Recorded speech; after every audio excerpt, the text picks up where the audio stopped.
Au à tous, bien-aimés frères et sœurs. Question. Pourquoi l'Amérique profonde préfère, visiblement, Donald Trump à Joe Biden? Bonne question. Eh oui, l'Amérique profonde préfère Donald Trump à Joe Biden. L'Amérique profonde veut l'élection de Joe Biden, et plutôt de Donald Trump. Et l'Amérique est en train de mettre les moyens en jeu pour que Donald Trump puisse être le prochain président. C'est un peu ce qui s'est passé en France. Pour ceux qui suivent l'actualité politique, ou plutôt géopolitique et géostratégique de la France. Comment Emmanuel Macron a pu obtenir un second mandat? Comment? Vous croyez que c'est parce qu'il a bien fait au premier mandat? Non, vous vous souvenez des Gilets jaunes par exemple, la retraite à 64 ans, ainsi de suite. Donc, les échecs dans le Sahel, en Afrique, c'est une diplomatie calamiteuse. C'est une diplomatie... D'ailleurs, la France n'a plus de diplomates. Il n'y a plus de corps diplomatique en France. Il y a des généraux tordus, bidons, vauriens, nuls et nullards, qui passent leur temps à montrer les muscles en Afrique. Non, nous, on va se battre en Afrique. On va aller faire la guerre en Afrique. On va repartir coloniser l'Afrique. Il y a la guerre là, en Europe. L'Ukraine, c'est l'Europe. Vous avez vu un seul général français aller se battre là-bas? Vous avez vu un seul général français déclarer que nous allons attaquer la Russie? Emmanuel Macron qui disait qu'on va envoyer des troupes. Vous l'entendez encore parler de ça? Il a fermé sa gueule. Il l'a fermé, il l'a bouclé. Parce qu'il sait qu'il ne peut pas tenir. Vous voyez? Donc, c'est la stratégie que Emmanuel Macron a fait pour être élu, réélu plutôt. C'est ce que Donald Trump est en train de... L'Amérique profonde, pas Donald Trump, c'est l'Amérique qui est en train de faire ça maintenant. Qu'est-ce que Macron a fait? Macron s'est arrangé à faire lui-même la publicité de Marine Le Pen pour écarter Jean-Luc Mélenchon. Parce que si Jean-Luc Mélenchon était arrivé au second tour face à Macron, eh bien, Macron avait de fortes chances de perdre l'élection. Donc, il a tout fait pour faire venir Marine Le Pen. Et quand Marine Le Pen arrive, elle est tétanisée, elle est contente, mais tétanisée, parce que ce qui comptait pour elle, c'était la joie d'être arrivée au second tour comme son père. Et puis après là, elle va disparaître. Son père, ça a été pareil. Il est arrivé au second tour, et puis après, depuis, il a disparu. Donc, ça a été une stratégie de se retrouver avec Marine Le Pen et d'indexer maintenant, finalement, Marine Le Pen d'être raciste. Et voilà. Et même les Africains sont tombés. Les Africains français, là, ceux qui ont la double nationalité, là, ils sont tombés dans le piège. En faisant croire que Marine Le Pen va venir, va les chasser, va faire ceci, va faire cela. Non. Marine Le Pen, si elle arrive au pouvoir, là, elle fera exactement la même politique que Emmanuel Macron est en train de faire. Jean-Luc Mélenchon, la gauche, là, s'ils arrivent au pouvoir, là, ils feront exactement la même politique pour l'Afrique. C'est-à-dire piller l'Afrique, dominer l'Afrique, influencer, intimider les Africains, nos présidents qui n'ont encore rien compris, parce qu'il y en a beaucoup malheureusement en Afrique, qui pensent que sans la France, ils ne peuvent rien faire. Mais il y en a beaucoup qui ont compris ce jeu, comme dans le Sahel, et qui affirment leur souveraineté. Bref, c'est exactement la même politique qu'on est en train de faire actuellement aux États-Unis. Mais cette fois-ci, ce n'est pas dans le même sens, mais la démarche est la même. C'est-à-dire qu'on amène deux hommes à l'élection, et puis on oblige les gens à choisir parmi ces deux, en sachant qu'il y a un qui a un défaut. Il y a un candidat qui est handicapé par son âge, par la vieillesse, par sa mentalité, et sa mémoire, elle est déjà foutue. Et oui, il est déjà à l'agonie. Voilà ce qui est en train de se passer. Même si demain, Joe Biden se retire pour céder la place à un autre candidat, il n'aura pas assez de temps pour convaincre non seulement les démocrates, mais l'Amérique encore. Donc, les conditions sont réunies pour que Donald Trump puisse l'emporter. Mais pourquoi? Question. Pourquoi? Pourquoi cette même Amérique qui avait chassé, a même triché aux élections pour chasser Donald Trump, veut maintenant que Donald Trump revienne? Ça, c'est la question essentielle. Et c'est à cette question que je voudrais répondre. Je voulais d'abord mettre, c'était un peu long, de mettre les bases. Comme vous avez compris ce qui est en train de se passer, maintenant je vais vous dire, c'est quoi l'enjeu? L'enjeu, c'est la guerre économique que les Américains ont déjà perdue. Je répète, l'enjeu aujourd'hui aux États-Unis, ce n'est pas un président qui va développer les routes, l'assurance, les machines. Non, c'est fini ça. L'immigration, tout ça, ce sont des prétextes. L'enjeu aujourd'hui, on a besoin de quelqu'un qui va essayer de limiter les dégâts, tenter de colmater les brèches. Parce que la guerre, la troisième guerre mondiale, elle est en cours en ce net moment. Et cette guerre, la Chine et la Russie sont en avance. Ils l'ont d'ailleurs même pratiquement gagné. Quand on voit de plus en plus les États, 97 pays actuellement ont posé leur candidature pour faire partie des BRICS. Je reprends. 97 pays, en dehors des 11 déjà qu'il y a, ou je parle un peu plus. 97 sont en train de frapper à la porte des BRICS. Donc les BRICS là, ce que vous voyez là, c'est qu'ils sont en train de détruire même l'Organisation des Nations Unies. Écoutez, parce que c'est la guerre, la vraie guerre, c'est celle-là. Les Américains ont compris que Joe Biden ne peut pas mener cette guerre. Vous avez entendu Joe Biden récemment au G7, et plutôt à l'OTAN, les 75 ans de l'OTAN. Lui, il dit qu'il va envoyer encore plus d'armes en Ukraine. Tandis que, là, le 19, là, il y a 2 jours, Trump a parlé avec Zelensky pour lui dire, écoute, si tu ne veux pas négocier là, moi je vais te sacrifier. On va te pondre. Parce que tu ne vas pas nous perdre de l'argent et du temps dans cette guerre inutile.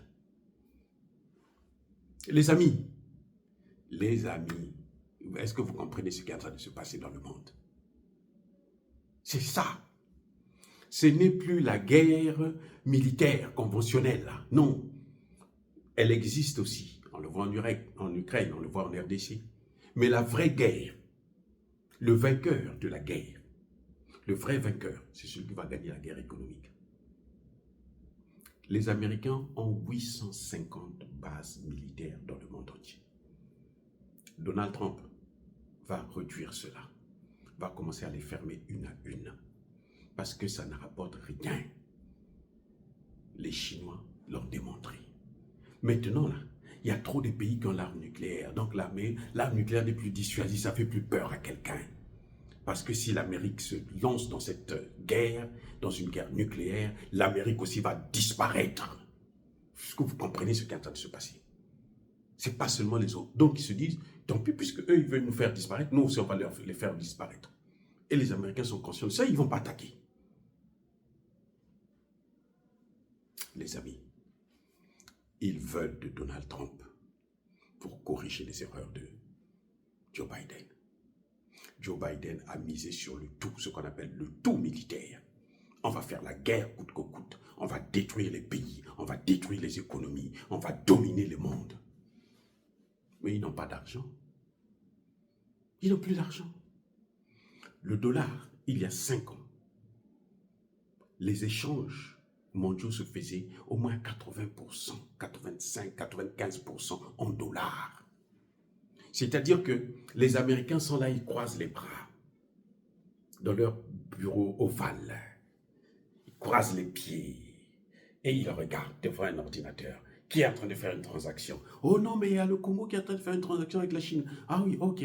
Bon, c'est combien de dollars qui sont en jeu? C'est tant de milliards de dollars.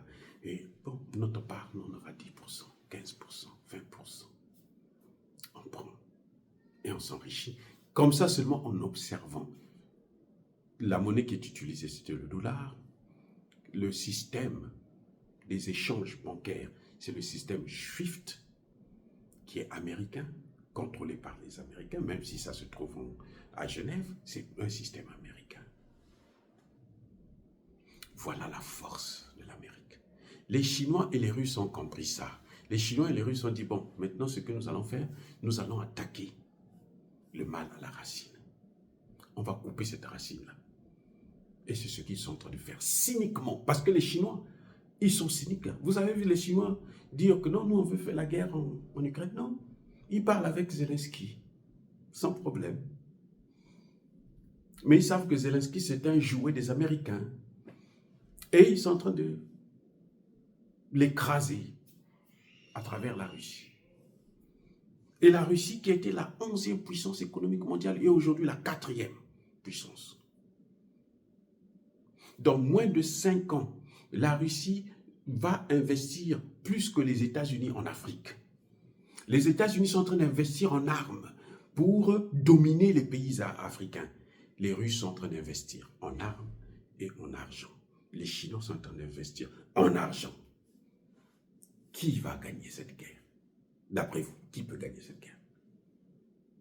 Vous croyez que vous allez prendre 1 milliard? Ce que les Américains font, on va fabriquer des faux médicaments, des faux vaccins, des ceci, des cela, pour venir massacrer les pauvres Africains.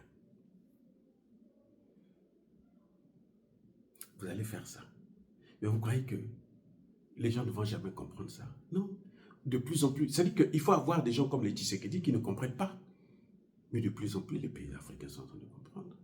Regardez, Kaka Déby, il a compris. Et il est en train de s'ouvrir. Kaka Déby, là, il est en train de partir. C'est fini.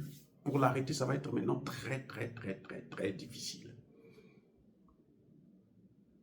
Donc, l'Amérique profonde veut de Donald Trump parce que, eh ben, l'autre, il a échoué. Il a cru que la guerre devrait détruire l'économie russe. Et puis, eux, ils allaient balkaniser la Russie, prendre la Russie et s'attaquer à la Chine. Au contraire, ils ont rendu la Russie plus forte. De la 11e puissance à la 4e puissance. Vous vous rendez compte? Mais c'est un travail excellent. C'est incroyable. En 2 ans. Vous voyez? Donc, Joe Biden a échoué. Mais on ne peut pas mettre un démocrate qui viendra faire la même politique, parce que cette politique-là, ça va enfoncer, détruire encore plus l'Amérique. Qu'est-ce qu'on fait? On se dit, il faut maintenir Biden là, pour qu'il se retrouve au second tour. Vous voyez, plus on est en train d'avancer là, de plus en plus, les gens dans le camp des démocrates sont en train de demander à Joe Biden de démissionner, de ne plus être candidat. Les démocrates.